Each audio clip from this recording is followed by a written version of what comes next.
Bonjour à tous et à toutes. Merci d'être nombreux aujourd'hui à rejoindre notre webinaire sur la gestion de l'oxygène et l'optimisation de la durée de vie des vins. Avant de commencer, je voudrais faire quelques présentations. Donc, mon collègue Romain Thomas, responsable de la marque Wine Quality Solution chez Vinvention, va présenter le webinaire aujourd'hui. Pour ma part, je suis Magaliev Koralevski, chargée de communication chez Vinvention et organisatrice de ce webinaire. Donc, vous l'avez constaté, vous êtes en mode écoute seul, mais vous pouvez interagir avec nous grâce au panneau de contrôle dans lequel vous trouverez une petite boîte où vous pouvez poser des questions. Donc, n'hésitez pas à nous envoyer vos questions durant le webinaire ou après, en fin de présentation. On peut faire un petit test si vous le voulez bien. Je vais vous demander quelle est l'importance pour vous de gérer l'oxygène dans les vins. Donc, vous pouvez me répondre si vous pouvez. Est-ce que c'est important, peu important, très important? En utilisant la petite boîte à questions. Très. Voilà, je vois que certains d'entre vous commencent à bien se familiariser avec l'outil. Impeccable. Bah, écoutez, c'est parfait. Donc, n'hésitez pas à poser vos questions le long du webinaire et nous répondrons à ces questions en fin de présentation. Et sans plus attendre, je laisse la parole à Romain. Merci bien. Merci Magaliev. Bonjour à tous. Bienvenue à ce premier webinaire organisé par Wine Quality Solutions. Je m'appelle Romain Thomas, je suis responsable de la marque Wine Quality Solutions et c'est donc moi qui vais vous présenter ce premier webinaire sur la gestion de l'oxygène et l'optimisation de la durée de vie des vins.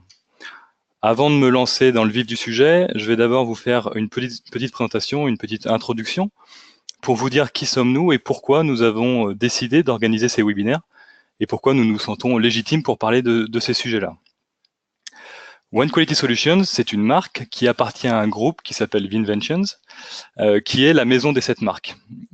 Au sein de ces 7 marques, on va retrouver 5 marques de bouchons, Nomacork, Syntec, Hollinger, Vintop et Vinoloc, et 2 marques de service, Wine Quality Solutions, que j'appellerai WQS, et Wine Marketing Solutions. WQS, à la base, c'est une marque qui a été créée en 2007 par des docteurs en biochimie, des œnologues, et qui a pour but c'est un laboratoire de recherche qui s'est concentré sur une meilleure compréhension des paramètres qui influencent la qualité et l'homogénéité des vins. Vous le verrez, au cours de cette présentation, il y a 2 mots que je vais répéter très souvent, qui sont qualité et homogénéité, puisque toutes les décisions et toutes les décisions qui sont prises par One Quality Solutions sont liées à ces questions de qualité et d'homogénéité. Donc en fait, WQS a monté des partenariats avec des instituts à travers le monde, 14 exactement, pour mieux comprendre les paramètres qui influençaient la qualité et l'homogénéité des vins, et en premier lieu, l'oxygène. Pour vous donner quelques chiffres, Vinventions, aujourd'hui, c'est 13% de part de marché, mais c'est surtout 30 nouveaux produits lancés sur les 10 dernières années, 30 papiers techniques et scientifiques publiés, 13 récompenses de l'innovation obtenues au niveau mondial, et à ce jour, 97 brevets déposés et 47 en instance. Donc c'est vraiment une marque qui est orientée sur la recherche et le développement en œnologie. Et de ce travail de recherche et développement sont nés une gamme d'analyseurs, d'équipements et de services au profit de la qualité et de l'homogénéité des vins. Les analyseurs, nous en avons 5 aujourd'hui, je les détaillerai un petit peu plus tard, mais ils ont tous 3 caractéristiques en commun. Ils sont tous portables, donc utilisables sur site. Ils sont tous précis et ils donnent tous des résultats en temps réel. Tous les analyseurs qui ont été développés par WQS ont ces 3 caractéristiques-là, et tous les analyseurs qui seront développés dans le futur auront toujours ces 3 caractéristiques. Les équipements, nous en avons 2, et ils sont essentiellement liés à une amélioration de la qualité par un meilleur inertage, et des services pour mieux comprendre la gestion de l'oxygène notamment et des gaz dissous lors de l'embouteillage. Donc l'objectif de tout ça, comme je le disais, c'est une optimisation de la qualité. On va essayer d'apporter des réponses sur site pour l'amélioration de la qualité et assurer un succès durable aux vignerons par une extension de la durée de vie des vins. Pour rentrer et vous montrer quelques-uns de nos produits, on a évidemment un analyseur d'oxygène, dont on va parler un petit peu aujourd'hui, qui permet de mieux gérer et d'éviter les problématiques d'oxydation des vins après embouteillage et également les problématiques d'inertage.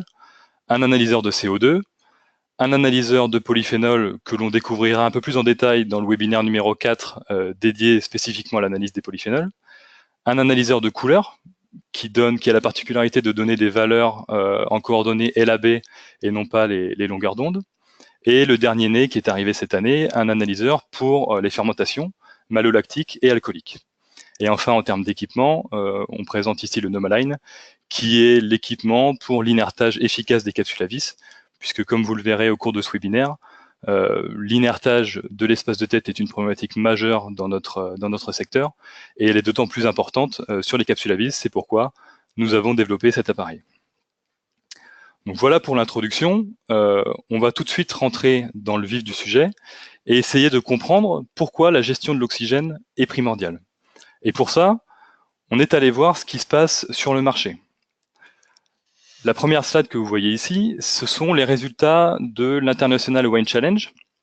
9 années de résultats ont été récupérés sur les défauts rencontrés lors de ce concours. Donc ça représente 106 627 vins étudiés, et on a regardé, enfin du moins les organisateurs de ce concours ont regardé le pourcentage de vins qui présentaient des défauts. Sur les 9 dernières années, le pourcentage de vins qui présentent des défauts s'élève à près de 4%. Et ensuite, à chaque fois qu'un vin présente un défaut, on va aller regarder quel est le type de défaut identifié. Et donc c'est ce que vous avez ici. Donc on a soit des défauts d'oxydation, de réduction, des gouttes de bouchon, des Brettanomyces, de la pourriture et autres. Et donc ce que l'on s'aperçoit, c'est que plus de la moitié des défauts sont liés à des problématiques de gestion de l'oxygène, oxydation et réduction. Ça veut dire quoi? Ça veut dire que 2% des 106 627 vins qui sont envoyés à ce concours présentent des défauts liés à une mauvaise gestion de l'oxygène. La conclusion que l'on tire de ce premier chiffre, c'est pas que 2% des vignerons produisent 100% de vins qui ont des teneurs en oxygène non maîtrisées. Ce qu'il faut plutôt regarder, c'est que quand un vigneron produit 100 bouteilles, il y a un risque important que 2% de ces vins présentent des défauts d'oxydation ou de réduction par une mauvaise gestion de l'oxygène. La deuxième chose qu'il faut regarder à travers cette étude, c'est qu'il faut bien voir que l'on est sur un concours international. Le vigneron qui envoie ses vins à ce concours espère en retirer une récompense, et donc on se doute bien qu'il a préparé son produit de sorte qu'il soit le plus à son avantage lorsqu'il sera dégusté. Et malgré ça, on a quand même 4% des vins qui présentent des défauts.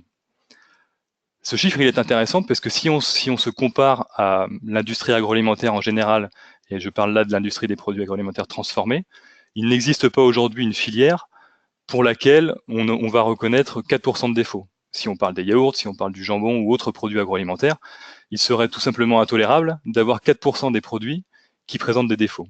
Donc le chemin à parcourir pour avoir une qualité acceptable sur l'industrie du vin est encore long, et c'est pour ça que l'on travaille aujourd'hui sur l'oxygène et la durée de vie. Une autre étude qui est intéressante à regarder, c'est une étude qu'on a menée sur la perception d'une mauvaise gestion de l'oxygène par le consommateur. On pourrait croire qu'on se fait plaisir entre nous, entre spécialistes du vin, et que finalement la gestion de l'oxygène n'est pas si importante pour le consommateur final. Dans cette étude, on a pris un vin blanc, un vin de Pays du Gard, un assemblage de Chardonnay et de Sauvignon. On a un embouteillage à 50 mg, à 50 mg de SO2 libre et à 155 mg de SO2 total. Et on a embouteillé ce même vin avec 3 niveaux différents de TPO. Le TPO, c'est le Total Package Oxygène, c'est-à-dire c'est l'oxygène total dans la bouteille, la somme de l'oxygène dissous dans le vin et de l'oxygène qui est présent dans l'espace de tête. L'espace de tête, c'est l'espace qui est situé entre la surface du vin et le bouchon. Donc on a le même vin embouteillé avec 0,5 mg de TPO, 3 mg de TPO et 5 mg de TPO. Et donc ce vin a été dégusté par un panel 4 semaines après embouteillage. Et on se rend compte que sur la variante oxydation, eh ben, le vin présente des caractéristiques significativement différentes. Et dès 3 mg de TPO, on a une perception de l'oxydation qui est importante et qui est naturellement encore plus importante avec 5 mg de TPO. Malgré le fait, comme je vous le disais tout à l'heure, qu'on a embouteillé le vin à 50 mg de SO2 libre. L'idée qu'on veut vous faire passer ici, c'est que la gestion de l'oxygène est primordiale pour la perception organoleptique du vin, quelle que soit la teneur en SO2 libre de votre vin. une forte concentration en SO2 libre n'empêchera pas l'oxydation après quelques jours si la matrice de votre vin n'est pas prête à accepter cette oxydation. Et le niveau d'oxydation, naturellement, va dépendre du niveau de TPO. Plus vous avez un TPO à l'embouteillage qui est important, plus vous allez avoir cette sensation d'oxydation qui va être forte, seulement 4 semaines après embouteillage, je le rappelle. Donc quand on parle de durée de vie, on n'est pas en train de parler de vin de garde ici, on parle bien d'un vin de consommation courante, on est sur un vin blanc, un vin de Pays du Gard, qui est censé être consommé sur toute une année, et qui après 4 semaines présente des déviances organoleptiques. Donc on a parlé à travers les résultats de l'International Wine Challenge de l'aspect qualité. 4% des vins envoyés à ce concours présentent des problématiques de qualité dont la moitié sont liées à une gestion de l'oxygène. On a parlé de la perception de ces variations d'oxygène sur les perceptions organoleptiques. Ce qu'on regarde maintenant, c'est la partie hétérogénéité. Est-ce qu'il existe sur le marché du vin une hétérogénéité bouteille à bouteille, une variation bouteille à bouteille? On a mené 2 études en France, en 2013 et en 2014, et donc on est allé dans un même point de vente acheter 25 lots de 10 bouteilles de vin identiques. Donc on a acheté au total 250 bouteilles. On a acheté les 3 couleurs de vin sur du bouchage capsule à vis et du bouchage cylindrique.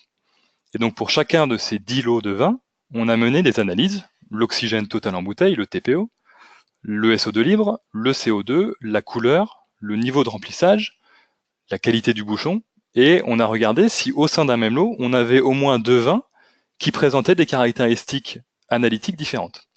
Et dans les faits, on a 12 lots pour lesquels il existe des vins qui présentent des variations analytiques. On a pris ces 12 lots, on a pris ces bouteilles de chacun de ces lots et on les a soumis à une dégustation. Donc on a réalisé une analyse sensorielle par un panel expert et on leur a demandé de faire le même travail que tout à l'heure avec le vin de Pays du Gard, donc de compléter un spidergraph, et on a regardé s'il y avait des variations significatives au niveau organoleptique. Et dans les faits, 6 lots sont impactés au niveau sensoriel. Donc concrètement, ça veut dire quoi? Ça veut dire que sur 25 lots de 10 bouteilles de vin identiques achetées dans le même point de vente, on a 6 lots qui sont impactés au niveau sensoriel. Donc l'hétérogénéité bouteille à bouteille, c'est une réalité et qui est liée à un certain nombre de paramètres qu'il est nécessaire de maîtriser. Donc pour comprendre pourquoi on a ces problèmes de qualité et d'homogénéité des vins dans la filière vin, on va aller voir comment l'oxygène est géré aujourd'hui. Donc on descend au niveau de la production. Au cours de la vie du vin, l'oxygénation du vin devrait suivre la courbe que vous avez ici. Dans un premier temps, on a une macro-oxygénation, c'est-à-dire que plusieurs milligrammes d'oxygène par litre de vin par jour sont diffusés dans le vin. Ensuite, au cours de l'élevage, on est sur de la micro-oxygénation, on parle de milligrammes par litre par mois. Ensuite, on a l'embouteillage, et ensuite on a le bouchage, et donc une nano-oxygénation. On va avoir seulement quelques milligrammes par litre par an. Ça, c'est la théorie. Dans les faits, ce que l'on observe, c'est ce pic à l'embouteillage. On a mené des centaines d'audits en Europe et dans le monde ces dernières années, et on a, dans 95% des cas, observé ce pic à l'embouteillage. Aujourd'hui, il n'existe aucun papier scientifique qui prouve que ce pic d'oxygénation est souhaitable pour le vin. Quand le vin a fini son élevage, il est terminé, et vous souhaitez avoir un produit qui ait le même profil organoleptique que celui que vous aviez juste avant l'embouteillage. Et dans les faits, vous allez apporter dans votre vin une certaine quantité d'oxygène qui est extrêmement importante en seulement 1 heure, qui peut venir ruiner le travail d'une année ou de plusieurs années. Et donc, il y a des choses à faire au niveau de l'embouteillage pour avoir une qualité et une homogénéité bouteille à bouteille. C'est une étape qui est difficile à maîtriser, et c'est pour ça qu'on considère toujours l'embouteillage comme un acte œnologique. Donc c'est une étape qui est évidemment extrêmement importante. Donc pourquoi est-ce qu'on observe ce pic à l'embouteillage? C'est parce que la gestion de l'oxygène est une étape complexe. Vous avez ici à gauche un graphe où on vous montre l'embouteillage, un embouteillage, donc en ordonnée oxygène dissous, et en abscisse les bouteilles de la première bouteille à la 3408. Donc on a mesuré l'oxygène dissous sur un certain nombre de bouteilles, et on a cette observation qui est une courbe en U. Cette courbe en U, on l'observe encore une fois dans 95% des audits qui ont été menés. Sur les premières bouteilles qui sont embouteillées, on a une teneur en oxygène dissous qui est extrêmement importante.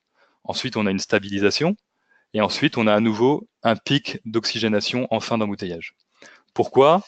Parce que quand le vin va commencer à circuler dans le circuit d'embouteillage, il va récupérer l'oxygène qui est présent. L'inertage va être pas effectué ou mal effectué. Et dans ce cas-là, le vin étant en situation dynamique, il va s'enrichir en oxygène. Ensuite, on a une stabilité. Et puis en fin d'embouteillage, on va faire une pousse à l'air ou une pousse à l'azote. Le vin va à nouveau s'enrichir en oxygène. Et également, si la cuve de tirage n'est pas correctement inertée, le ciel gazeux étant de plus en plus important, l'oxygène va rentrer dans le vin et s'accumuler et entraîner une teneur en oxygène dissous qui est plus importante. Dans le même temps, si on observe l'évolution du CO2, on a ici un vin en cuve qui a une teneur en CO2 à 800 mg par litre. Et dans les premiers temps, le CO2 va sortir du vin et en fin d'embouteillage, également, on va avoir une perte de teneur en CO2. Ce qu'il faut retenir, c'est que globalement, quand de l'oxygène rentre, du CO2 sort. Donc c'est le double effet qui se coule, c'est-à-dire qu'entre la bouteille numéro 100, la bouteille numéro 1000 et la bouteille numéro 3400 ici, peu de temps après embouteillage, quelques jours, quelques semaines après embouteillage, vous allez avoir des vins au profil organoleptique différent et vous allez avoir une hétérogénéité bouteille à bouteille. Donc on retrouve la problématique de ce pourcentage de produits qui sortent de la cave et qui ne possèdent pas la qualité espérée initialement. Et donc, pour conclure sur ce chapitre, vous avez ici un état des lieux des audits de lignes d'embouteillage en Europe. On a 40 lignes, 40 caves qui ont été auditées. Vous avez en bleu l'oxygène dissous et en rouge l'oxygène de l'espace de tête. Pour chaque cave, on a fait des mesures sur 48 bouteilles. Et donc, vous avez ici représenté la moyenne de l'oxygène dissous et la moyenne de l'oxygène de l'espace de tête avec les écarts types. La première chose que l'on constate, c'est que la partie rouge est toujours plus importante que la partie bleue. En moyenne, sur un bouchage cylindrique, on a 2/3 de l'oxygène total en bouteille, le fameux TPO dont je parlais tout à l'heure, qui est d'origine espace de tête. Donc, quand on parle avec des vignerons, avec des œnologues qui nous parlent bien souvent d'oxygène dissous, qui ont conscience de l'importance de la maîtrise de l'oxygène dissous, on oublie bien souvent la maîtrise de l'oxygène gazeux, de l'oxygène de l'espace de tête. Et en fait, on oublie la partie immergée de l'iceberg, puisqu'elle représente pour un bouchage cylindrique 2/3 de l'oxygène total, et pour un bouchage capsule à vis, une part encore plus importante. Non seulement la part est plus importante, mais en plus, quand on regarde les écarts types, on se rend compte que bien souvent, ces écarts types sont plus importants sur la partie oxygène gazeux que sur la partie oxygène dissous. Donc non seulement il est difficile de maîtriser l'oxygène de l'espace de tête, mais en plus, on va avoir une forte variabilité bouteille à bouteille à ce niveau-là. Il n'est pas rare d'observer, par exemple, d'une bouteille à une autre, des variations supérieures à 0,6 mg par litre au niveau de l'espace de tête, ce qui représente une différence non négligeable peu de temps après l'embouteillage au niveau de la dégustation. On peut parler également d'une cave qui est intéressante à regarder, c'est la cave numéro 8 ici. C'est une cave qu'on a été auditée il y a quelques années, qui était persuadée d'avoir des pratiques de gestion de l'oxygène qui étaient parfaites. Donc on a fait des mesures, et on a effectivement constaté qu'en termes d'oxygène dissous, on avait une valeur qui était très faible, de l'ordre de 0,2, avec une très faible variabilité, bouteille à bouteille. Par contre, quand on a mesuré l'oxygène de l'espace de tête, on s'est aperçu qu'on était proche de 5 mg par litre, donc avec une performance qui n'est pas du tout correcte. Pour vous donner une idée, la moyenne en Europe, ici, on est à 3 mg par litre. Nous, on considère que c'est trop important et que pour avoir un embouteillage qui est sécurisé au niveau de la durée de vie, il faut avoir une teneur en oxygène total inférieure à 2 mg par litre. Donc à 3 mg par litre, on commence à être en danger. Au-delà de 4, on a un embouteillage qui va mettre en péril la durée de vie du vin. Donc là, clairement, dans l'exemple numéro 8, on a une teneur totale à 5,5 ou à 5 qui est beaucoup trop élevée. Et donc, en fait, la cave qui était persuadée d'inerter correctement ou d'avoir des pratiques en termes d'oxygène qui étaient parfaites, inertait l'espace de tête des bouteilles avec de l'azote liquide. On voyait effectivement un nuage d'azote liquide autour de la ligne d'embouteillage, et donc le client était persuadé que l'inertage se faisait correctement. Le fait est que quand on en mesurait, on a une valeur d'oxygène d'espace de tête à 5 mg par litre. On a donc filmé la ligne d'embouteillage, on l'a passé au ralenti, et on s'est aperçu que les gouttes d'azote liquide ne tombaient pas dans la bouteille, mais tombaient entre deux bouteilles. Donc il a fallu faire des réglages pour faire en sorte que les pratiques d'inertage soient correctes et soient efficaces. Ce que je veux vous dire à travers cet exemple-là, c'est que bien souvent, les conclusions d'un audit ou les conclusions d'observation que l'on va faire en cave ne sont pas des investissements extrêmement lourds à faire. Bien souvent, il s'agit souvent d'un simple réglage qui permettent d'optimiser de façon significative la teneur en oxygène totale du vin. Ce que je voulais vous dire également, c'est que si on fait le parallèle avec le vin blanc de Pays du Gard, où on avait une sensation d'oxydation à 3 mg par litre, ce que l'on veut dire ici, c'est que en moyenne en Europe, on n'a pas des vins oxydés. C'est pas le message qu'on veut vous faire passer. Mais dans certains cas, si la matrice n'est pas prête à accepter une certaine oxydation, on va avoir des sensations d'oxydation qui vont être révélées peu de temps après embouteillage. Donc ne croyez pas que c'est parce que vous allez sulfiter vos vins que vous allez protéger vos vins de l'oxydation, et on va comprendre pourquoi juste après. Pour aller un peu plus loin sur les bonnes pratiques d'embouteillage, je vous renvoie au webinaire numéro 3 qui aura lieu le 20 avril à la même heure, où on vous donnera plein de conseils sur comment mieux gérer les pratiques d'inertage et améliorer la performance de vos embouteillages et avoir des teneurs en oxygène dissous et en oxygène gazeux qui soient optimisées. Donc comment mieux gérer la durée de vie de vos vins? Tout d'abord, il faut comprendre comment ça marche. De façon très schématique, je vous parlais tout à l'heure de docteurs en biochimie qui sont membres de WQS. On a essayé de vulgariser un peu cette connaissance pour arriver à cette slide.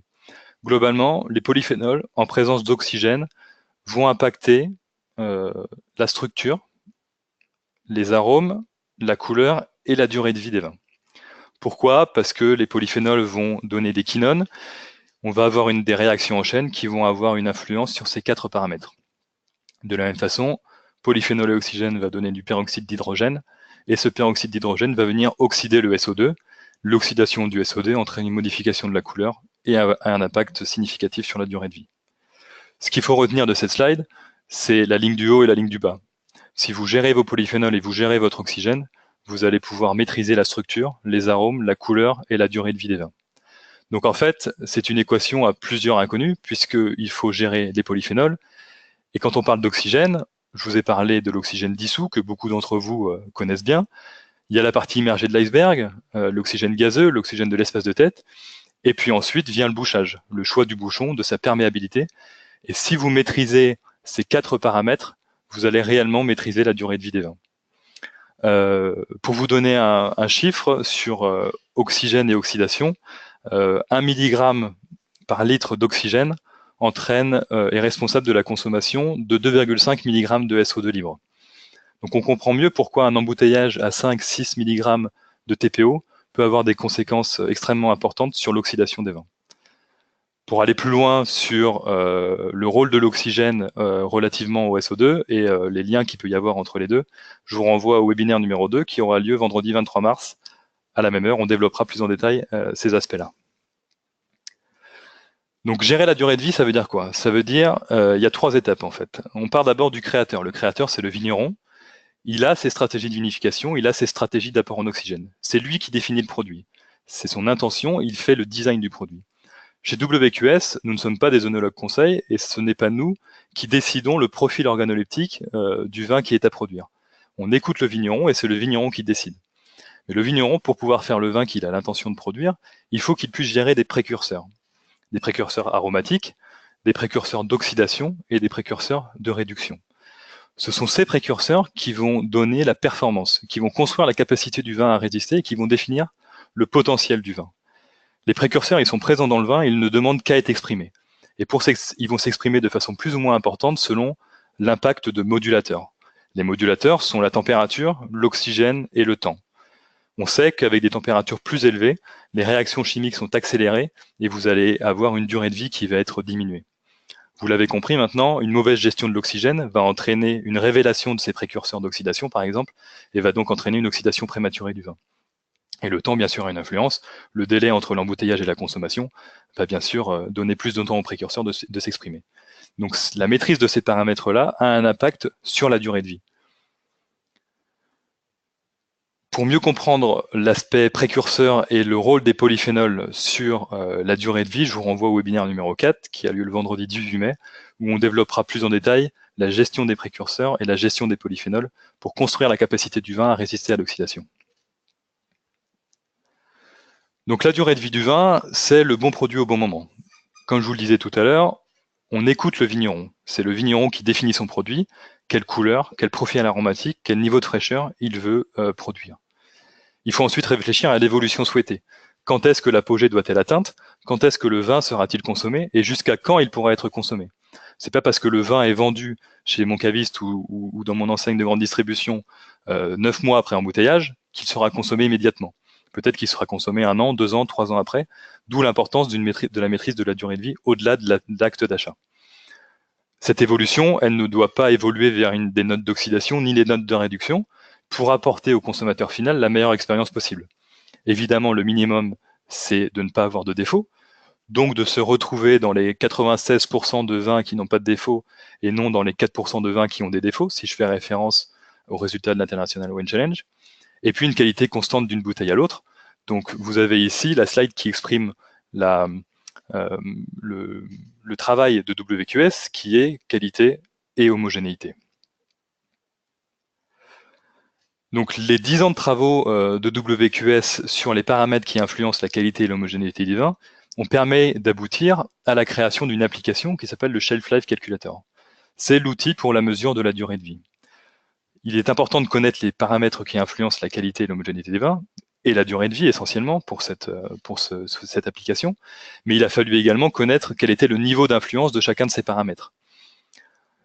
Les paramètres qui influencent la durée de vie du vin sont la température de stockage, j'en ai parlé tout à l'heure, c'est un des modulateurs, la teneur en SO2 libre, la teneur en SO2 total, la teneur en oxygène total du vin, le total package oxygène, le volume de la bouteille, le choix du bouchage, la longueur du bouchon, l'indice Phénox et l'indice L.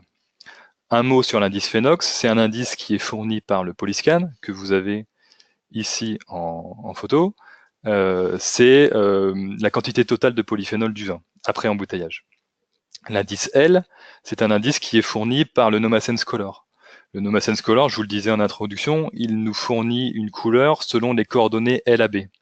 Le L, c'est la luminosité, et donc du coup, on a ici une valeur à 95. Donc chacun de ces paramètres influence de façon plus ou moins forte la durée de vie du vin.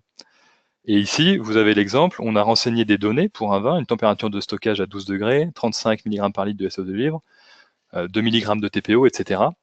Et donc, par les algorithmes qui ont été créés par les équipes de WQS, on peut garantir, entre guillemets, que ce vin aura une durée de vie de 5,5 ans, qui est une performance plutôt intéressante, parce que là, on est clairement sur un vin blanc ou rosé, avec une valeur de luminosité à 95.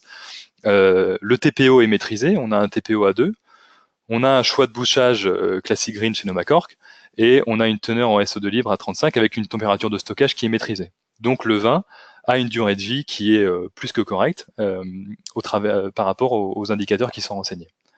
Donc cette application, c'est vraiment l'illustration de la maîtrise de WQS par rapport à tous les paramètres qui influencent la durée de vie du vin. Et à droite, vous avez une photo des outils qui permettent de contrôler cette durée de vie. Quand je vous parlais tout à l'heure de la cave qui avait des problèmes d'inertage sur l'espace de tête, le message qu'on veut vous faire passer, c'est que vous pouvez avoir la dernière ligne d'embouteillage ou avoir fait la maintenance avant-hier. Si vous ne contrôlez pas la qualité du travail que vous faites, vous ne pouvez pas être persuadé que vous avez des teneurs en TPO, des teneurs en CO2 qui soient correctes par rapport à ce que vous faites. Et on parle bien là d'une des caractéristiques des analyseurs WQS qui est la précision. Donc ici, vous avez le NomaSense O2, ici le NomaSense Polyscan et ici le NomaSense Color. Et à droite ici, c'est ce qu'on appelle l'échantillonneur d'espace de tête, le piercing system pour parler en anglais, qui est l'outil qui permet une mesure rapide de l'oxygène contenu dans l'espace de tête, des bouchons ou des capsules à vis. Je développerai évidemment l'utilisation de cet appareil quand on parlera de l'oxygène et de la mesure de l'oxygène. Pour conclure sur ce premier webinaire, un des messages qu'on va vous faire passer, c'est que la maîtrise de l'oxygène ne peut pas être laissée au hasard. Si vous ne maîtrisez pas cette étape, vous mettez en péril 1 an, 2 ans de travail en 1 heure parce que vous allez avoir un embouteillage qui est non maîtrisé. Donc contrairement à Sting qui dit « I hope that someone gets my message in a bottle », nous ce que l'on dit c'est « Let's make sure everybody gets my message in a bottle ». Ça veut dire qu'on est sûr que chaque bouteille qui va quitter la cave, de la première à la dernière, aura une qualité qui sera en accord avec les intentions du vigneron. Lors des prochaines sessions, on développera la gestion de l'oxygène pour la maîtrise des apports en SO2, le 23 mars. Quelques conseils et quelques bonnes pratiques pour devenir expert en gestion des gaz à la mise en bouteille, le 20 avril. Et, je vous le disais tout à l'heure, la mesure des polyphénols en cave pour améliorer la qualité des vins. Voilà pour ce premier webinaire. J'espère qu'il vous a plu, qu'il vous a apporté des connaissances supplémentaires par rapport à ce que vous maîtrisiez déjà aujourd'hui. Et pour vous donner une dernière information, je voulais vous remercier pour votre présence. Pour information, vous êtes près de 150 à assister à ce webinaire aujourd'hui. Vous étiez l'année dernière une petite vingtaine. Donc ça prouve que les messages que l'on essaie de faire passer sur la gestion de l'oxygène et de l'homogénéité des vins vont dans le bon sens. Et par rapport aux stratégies de plus en plus de vignerons avec lesquels on discute d'une réduction de teneur en SO2, ça illustre bien le fait de la prise de conscience de la filière sur la maîtrise de l'oxygène, et nous en sommes évidemment ravis. Merci à tous, et je redonne la parole à Magali Eve.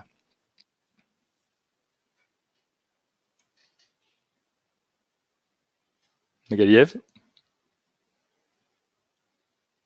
Excusez-moi, merci Romain, j'avais mon micro qui était coupé. Merci donc de votre attention, merci Romain pour cette présentation. Donc nous avons effectivement quelques questions qui sont parvenues durant la présentation, notamment sur les recherches et les résultats que l'on pourrait avoir sur le conditionnement des vins en bag-in-box et les progrès qu'il y a à faire à ce niveau-là.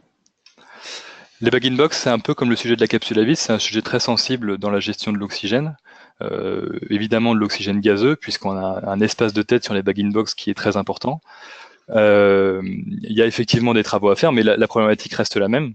Il faut avoir conscience de où est-ce que l'on est aujourd'hui lorsque l'on met du vin en bag-in-box, et il existe et quelles solutions on peut trouver pour mieux gérer à ce niveau-là l'espace de tête et l'homogénéité de tous les bag-in-box qui seront produits.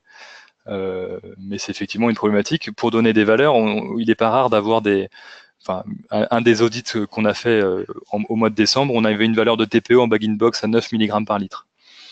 Donc 9 mg par litre, du propre aveu de la cave, on avait clairement pour le même vin, entre le vin qui est embouteillé en bouteille et le même vin qui est mis en bib, quelques semaines après embouteillage et mise en bib, des sensations organoleptiques qui étaient différentes parce que le vin a naturellement beaucoup plus évolué en bib qu'en bouteille.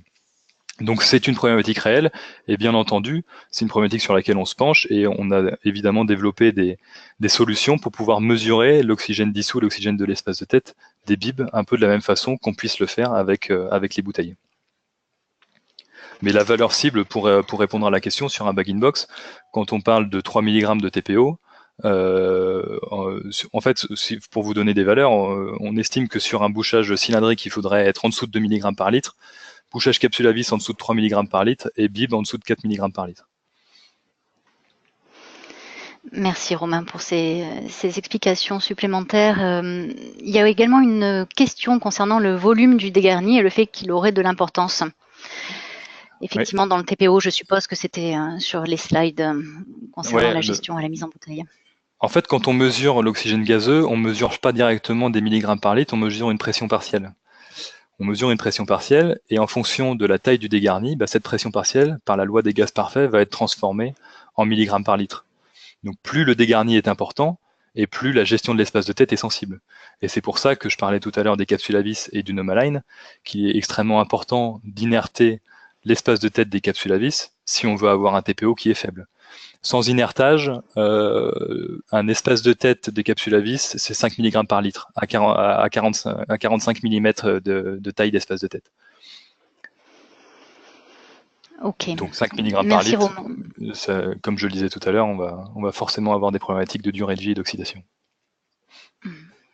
Pour en revenir au bib, on a une question concernant la façon dont on peut mesurer l'oxygène gazeux dans un bag-in-box. Alors, pour mesurer l'oxygène gazeux dans un bag-in-box, en fait, le principe du NomaSense, c'est la luminescence. La luminescence, c'est-à-dire qu'on a des pastilles, des capteurs, et on a une fibre optique. Le principe, c'est d'approcher cette fibre optique du capteur, et en fonction de la teneur en oxygène, on va avoir une information qui va être envoyée vers l'appareil. Donc, pour mesurer l'oxygène gazeux dans un bag-in-box, on va venir coller une pastille dans un robinet Vitop. Avant la mise en bib, on va enlever le robinet du bib qui est prévu, et on va le remplacer par nos robinets Vitop avec une pastille collée à l'intérieur, et on va récupérer le bib en sortie de ligne. On va pouvoir mesurer ainsi à travers le robinet l'oxygène gazeux, la pression partielle d'oxygène, et en fonction de la taille de l'espace de tête du bib, faire ce calcul pour donner une valeur en milligrammes par litre. Merci Romain. Nous avons également une question concernant l'essai à 4 semaines avec les différents niveaux de TPO et le SpiderGraph que tu as présenté. Et la question, c'est de savoir si après 6 mois et 1 an, les résultats se confirment. Oui, évidemment, les résultats se confirment, mais ils vont même être de plus en plus significatifs. Donc, on va avoir une extension de l'aspect oxydation sur ces vins-là. Donc, l'objectif de SpiderGraph, c'était de vous montrer que on n'est pas sur des dégustations à 3 ans, 4 ans après embouteillage, et que le TPO peut avoir une influence très rapide sur l'oxydation. Globalement, au bout de 30 jours, vous avez la majorité de votre SO2 libre qui va déjà être consommée par l'oxygène qui sera présent dans le vin et dans l'espace de tête.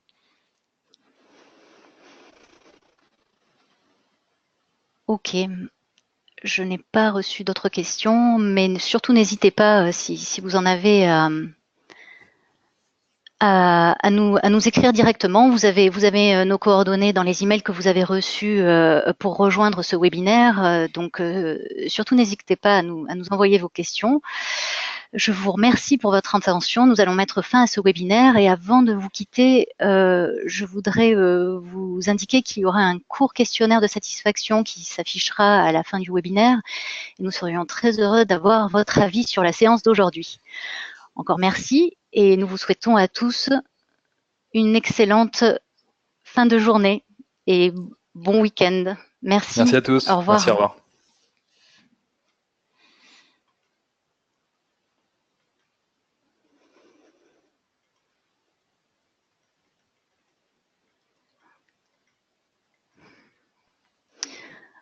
J'arrive pas à fermer.